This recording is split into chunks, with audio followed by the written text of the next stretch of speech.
¿Qué tal, apreciados estudiantes? Bienvenidos a una nueva clase. El tema de hoy va a ser proposiciones categóricas. Esta es una línea muy importante para el área del pensamiento lógico y matemático. Comencemos. Primero que todo debemos determinar su definición. ¿Qué es una proposición categórica? Las proposiciones categóricas son aquellas que hacen afirmaciones incondicionales. Por ejemplo, todos los hombres son mortales. Eso se puede considerar como una proposición categórica. Pero si yo establezco lo siguiente: si tengo el día libre, voy a la playa, esto ya no es una proposición categórica, ya que hay una condición o un condicionante para el hecho de ir a la playa, el cual sería que tenga el día libre, y aquí inicialmente está establecido: si tengo el día libre, voy a la playa.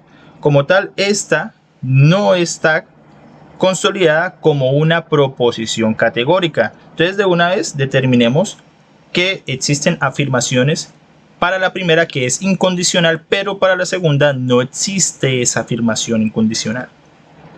Bien, vamos a hacer la construcción de toda proposición categórica. Los tipos de enunciados, sujeto, predicado, son los que encontramos en una forma lógica, también conocida como aristotélica, tradicional o silogismo categórico. La forma general de toda proposición categórica es la siguiente. Esta es la forma de proposición categórica general. Empezando por el cuantificador, el sujeto, la cópula, este generalmente es el conector que une el sujeto con el predicado, y finalmente tenemos nuestro predicado, donde nuestro cuantificador determina si la proposición se refiere a todos los sujetos de un conjunto, a una parte de ellos o solo a un elemento del conjunto. Recordemos que los cuantificadores son para todos, para alguno o solo para uno. Por otro lado, el sujeto, tenemos acá el sujeto, es el subconjunto de individuos o cosas de los que trata la proposición. La cópula es el verbo que une el sujeto con el predicado. Por ejemplo, como bien decía, es el conector que une tanto el sujeto con el predicado. Entonces esos conectores son es, son, eran o era, etc. Y finalmente el predicado, el cual es lo que afirma o niega el sujeto. Bien, esta es la forma como se debe construir una proposición categórica. Ahora, vámonos a los ejemplos de cómo es la construcción de una proposición categórica.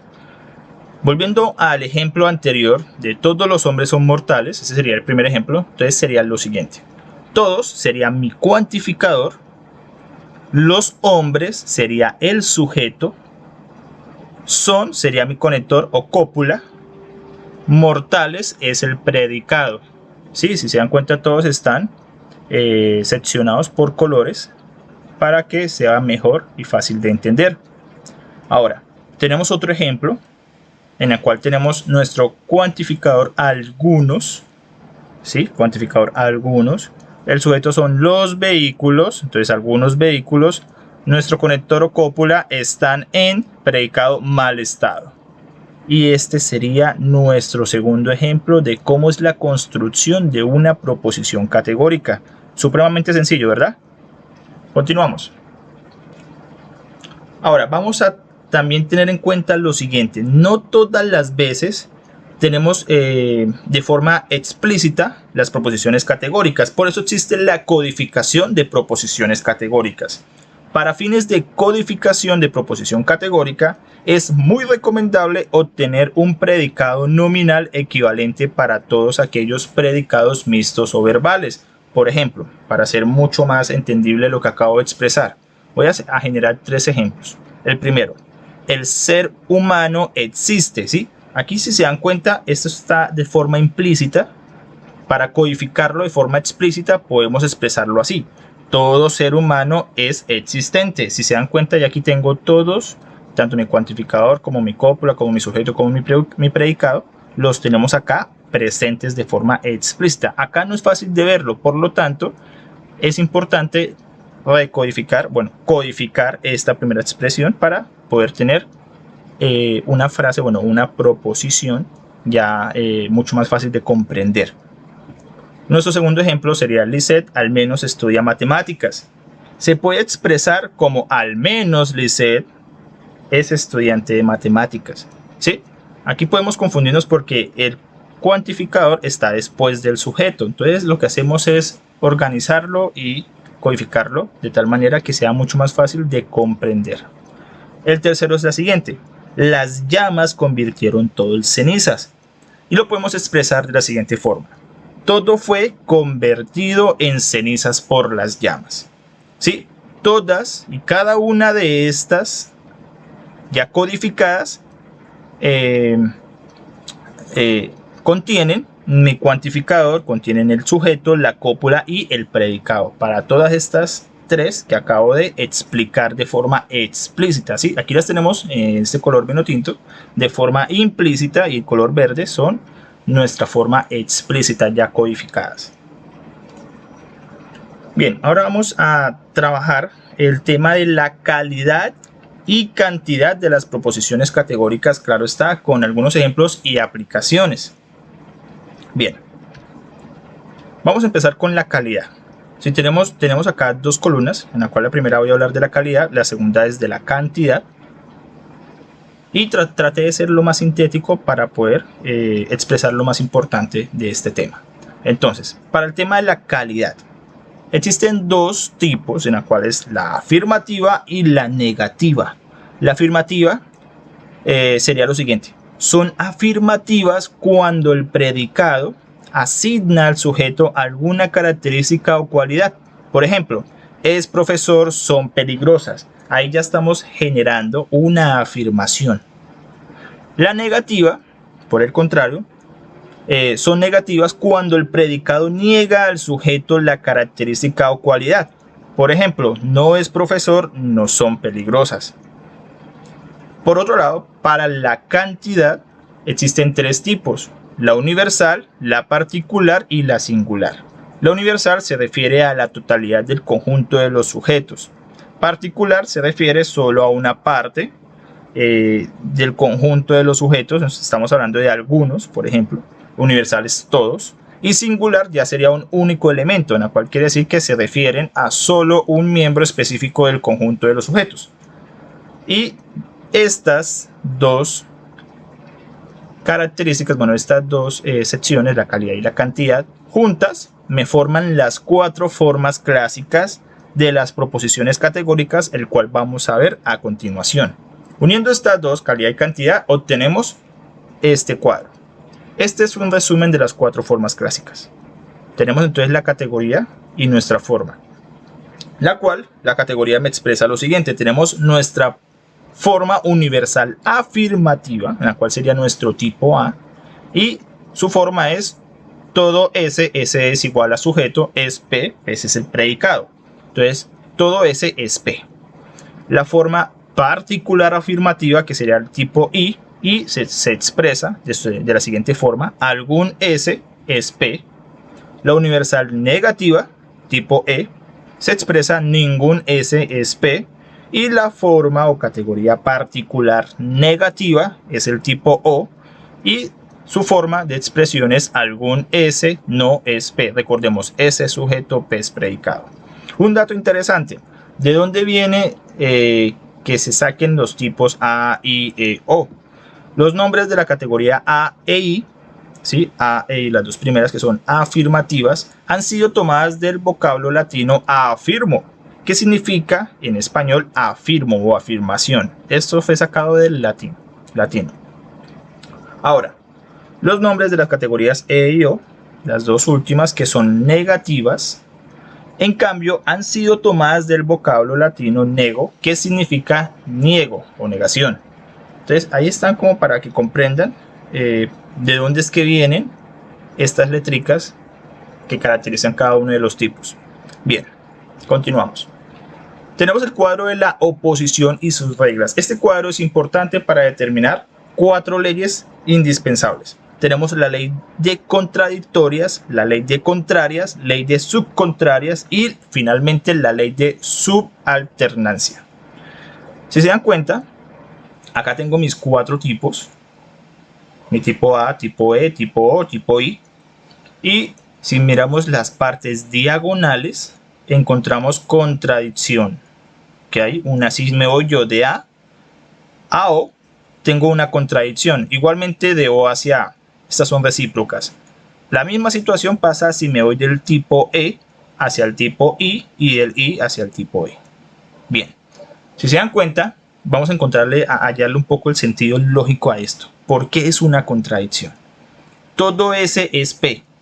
Si nos vamos que todo S es P, que es del tipo A, y nos vamos hacia el tipo O, donde dice que algún S es no P, entonces aquí habría una negación. Si yo digo por lo menos todos los pescados, entonces ese serían pescados, sujeto, están frescos, pues fresco sería el predicado. Entonces si me voy yo acá a decir que algunos pescados no están frescos, entonces significa que hay una contradicción, porque primero yo dije que todos, si hay 100 pescados, entonces los 100 deben estar frescos. Pero aquí dice que no los 100 no todos los 100 están frescos, solamente algunos de esos 100. Entonces por eso existe una contradicción ahí. La misma situación pasa para algún S es P y ningún S es P. Si yo digo algunos pescados están frescos, entonces aquí me diría que ningún pescado está fresco. Entonces, ¿cómo sería la situación ahí? Si yo dije al principio que algunos pescados estaban frescos y luego que ningún pescado está fresco, entonces no tiene sentido. Por eso se llama una contradicción. Tengan en cuenta eso inicialmente. Bueno, voy a hablar sobre las 4 leyes indispensables para poder entender este cuadro de oposición y sus respectivas reglas. Las reglas son las siguientes. Ley de contradictorias. Dice, dos proposiciones son un mismo sujeto y predicado y que difieren tanto en la calidad como en la cantidad. Son contradictorias. Es lo que yo decía inicialmente, las que están diagonales. Ahora tenemos la ley de contrarias, en la cual dice dos proposiciones son contrarias si son proposiciones universales que teniendo el mismo sujeto y el mismo predicado difieren en calidad. Esta ley de contrarias va hacia los siguientes tipos: el tipo A hacia el tipo E y viceversa, tipo E hacia el tipo A. Si yo digo inicialmente que todos los pescados, otra vez volviendo al ejemplo de los pescados, todos los pescados están frescos, y luego digo que ningún pescado está fresco, pues entonces nuevamente se aplica la ley de contrarias. La ley de contrarias me quiere decir eso. Ahora vamos para la ley de subcontrarias. Dos proposiciones son contrarias si son proposiciones particulares. Antes estábamos hablando desde el tema de su totalidad, la parte universal. Ahora vamos a hablar desde el tema particular. Entonces, si son proposiciones particulares que teniendo el mismo sujeto y mismo predicado difieren en calidad. La misma historia, solamente que estamos hablando de proposiciones particulares. Y esa hace referencia a los tipos I y tipo O. Y finalmente tenemos la ley de subalternancia, en la cual expresa lo siguiente. Son proposiciones subalternas aquellas que teniendo el mismo sujeto y el mismo predicado solo difieren en cantidad y no en calidad. Si se dan cuenta, aquí las tenemos. Subalternancia. Subalternancia. Tenemos todo S es igual, es P y algún S es P. Las alternancias solamente se dan en lateral. También para E y para O. O de O hacia E. Son laterales. Subalternancia. Bien, entonces un pequeño resumen rápido. La ley de contradictorias es en diagonal. La ley de contrarias solamente es en la parte superior de A hacia E o E hacia A. La ley de subcontrarias es en la parte inferior de I hacia O de O hacia I. Y las leyes de subalternancia son los laterales izquierdo y derecho. Bien, tengamos muy presentes esta parte, ya que vamos a trabajar más adelante con esto. Bueno, vamos aquí a la parte de la aplicación, el ejemplo. En esta aplicación tipo ejemplo vamos a aplicar todo lo que ya he explicado anteriormente. ¿Qué quiere decir? Tenemos el siguiente enunciado y vamos a desarrollar en 2 pasos muy sencillos, todo lo que hemos visto hasta el momento en este video. Entonces, como dice nuestro enunciado, trabajar las siguientes proposiciones categóricas aplicando la construcción categórica, los tipos de las formas clásicas, recordemos que son 4 tipos de formas clásicas, y finalmente el cuadro de oposición, que es lo que acabamos de ver. Si se dan cuenta, ya vimos la construcción categórica, ya vimos los 4 tipos de formas clásicas y finalmente, anteriormente a esta diapositiva, habíamos visto el cuadro de oposición. ¿Cuáles son nuestras proposiciones? P. Todos los estudiantes son disciplinados. Q. Algunos estudiantes son disciplinados. Entonces tenemos, si se dan cuenta, 2 proposiciones categóricas en las cuales tenemos que empezar a trabajar de la siguiente forma. Solución. Como bien les decía, voy a solucionar esta parte, esta aplicación con 2 sencillos pasos. Por favor, presten mucha atención, ya que voy a aplicar los 3 subtemas que hemos visto durante el inicio del video, para que no nos vayamos a perder.